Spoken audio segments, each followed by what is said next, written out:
Ya, selanjutnya kami lanjutkan ke kemotaksis ya. Kemotaksis ini leukosit bergerak ke jaringan yang terinfeksi sebagai respon terhadap sinyal kimiawi.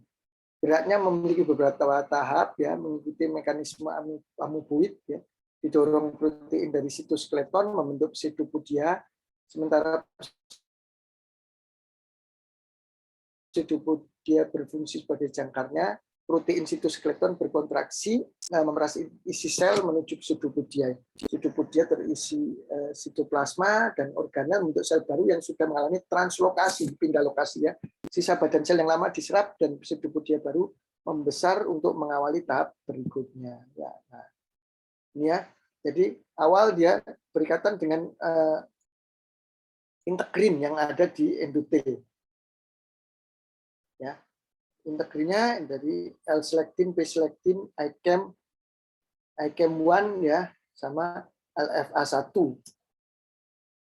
Ya. Ini kalau sel endotelnya tidak punya integrin LFA1 atau ICAM1, kira-kira sel darah putihnya bisa nempel enggak di sel endotel? Tidak bisa, dokter. Tidak bisa.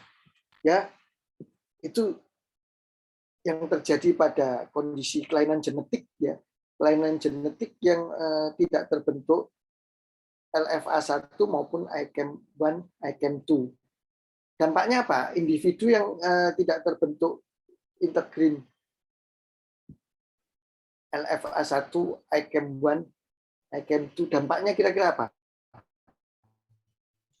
Leukosit dari tubuh tidak dapat menyerang zat-zat patogen yang menyiapkan peradangan, dokter.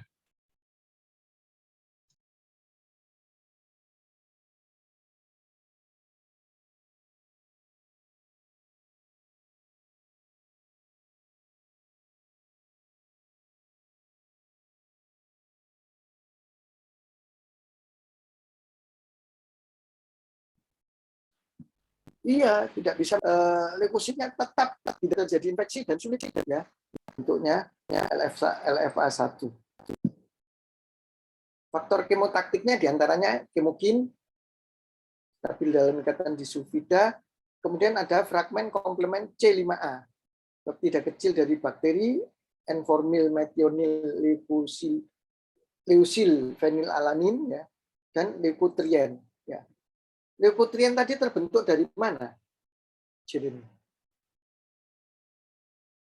Leukoprotein. Leukotrien terbentuk dari mana tadi?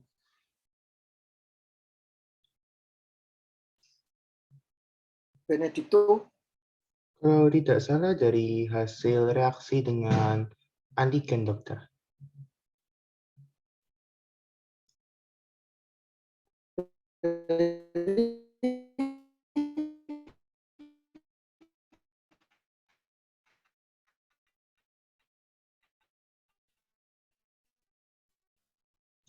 Akibat terjadinya peradangan, dokter. Allah, ulang lagi. Bentar, nggak di jadwal. Terbentuk dari mana leukotrien? Plasma. Asam arachidonat dibantu oleh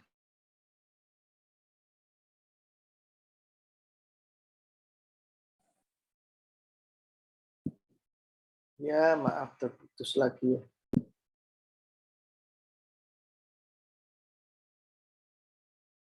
Ya, jadi karena jejas di plasma membran tadi, maka terbentuk asam arachidonat dan selanjutnya dibentuk prostaglandin maupun leukotrien. Nah, itu. Jadi leukotrien ini juga merupakan faktor kemotaktik. Selanjutnya, ini sistemnya pakai sistem protein G. Ya. Masih ingat protein G? Di topik kuliah tentang apa ini protein G? Yang di imunitas, dokter. Tuh, imunitas bukan. Bukan yang imunoglobulin banding protein. Bukan, protein G ini kuliah tentang apa? Benedicto, bibit.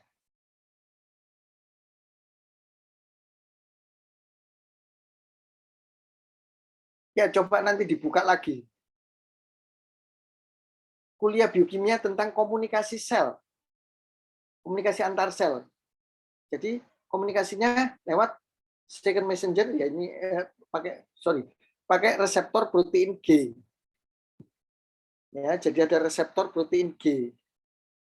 Deaktivasi fosfolipase C, hidrolisa fosfatidininositol 45-bifosfat untuk produksi diasil gliserol dan inositol trifosfat. Ya, inositol trifosfat rangsang pelepasan kalsium, ya ada sehingga terjadi peningkatan plasmik ini yang selanjutnya kalsium intrasitoplasmik ini aktivasi aktin dan myosin sehingga terjadi kontraksi sitoskeleton yang bertanggung jawab untuk migrasi sel dan sekresi granul. Ya.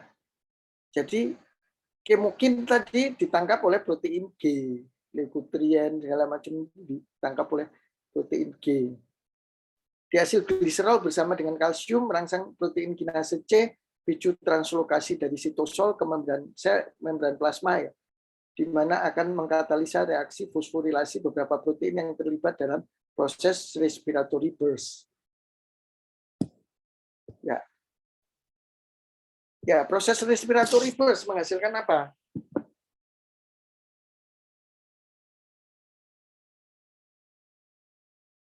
Respiratory burst menghasilkan apa, Jeremy? Menghasilkan ROS, dokter. Ya, menghasilkan ROS 100 ya, Jeremy.